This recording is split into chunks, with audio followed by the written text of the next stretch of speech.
ថ្មីនេះបើបងប្អូនស្រីៗយើងសង្កេតឃើញថាខ្លួនឯងឆាប់មួម៉ៅឆាប់អស់កម្លាំង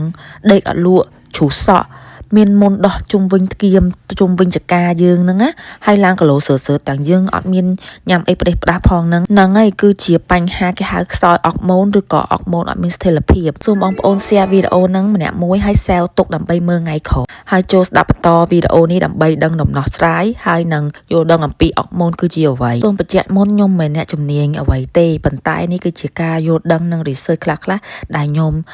ដឹងហើយនឹងចែករំលែកឲ្យទាំងអស់គ្នាពួកវាត្រូវបានផលិតចេញពីក្រពេញ Oval របស់យើងហើយខួរក្បាលយើងជាអ្នកបញ្ជីអុកម៉ូនមានពីរប្រភេទឈ្មោះថា estrogen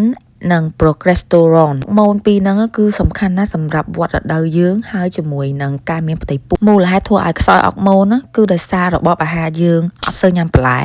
ញ៉ាំស្ករច្រើន stress គិតច្រើនក៏នៅក្នុងបរិស្ថានជុំវិញដែលវាមាន pollution ពេលដែលយើងខ្សោយអុកម៉ូនទោះបីយើងផឹកជាកម្មផឹក collagen ញ៉ាំស៊ុបមាន់ក៏វាអាចជំនួយឲ្យមានកម្លាំងឬក៏សម្រស់យើងល្អដូចមុននេះហើយនេះគឺជាចំណុចសំខាន់ដែលបងប្អូនចង់ឲ្យហុកម៉ូនយើងស្ថិរភាពឡើងបងប្អូនគួរហូបបន្លែដែលមានពណ៌បៃតងឲ្យបានច្រើនកាត់បន្ថយ fast food កាត់បន្ថយជាតិផ្អែមសម្រាប់ដេកឲ្យបាន7ទៅ8ម៉ោងក្នុងមួយថ្ងៃហាត់ប្រាណយ៉ាងតិច30នាទីក្នុងមួយថ្ងៃហើយបងប្អូនក៏អាចផឹកបន្ថែមជាមួយតែ raspberry tea នេះគឺវាជួយពន្លឿនអុកម៉ូនរបស់យើងឆាប់មានស្ថិរភាពឡើងវិញមុខក៏ស្រស់បោះឡើងវិញបងប្អូននៅខ្មែរអាចកម្មង់បានណាមានក្នុងស្តុក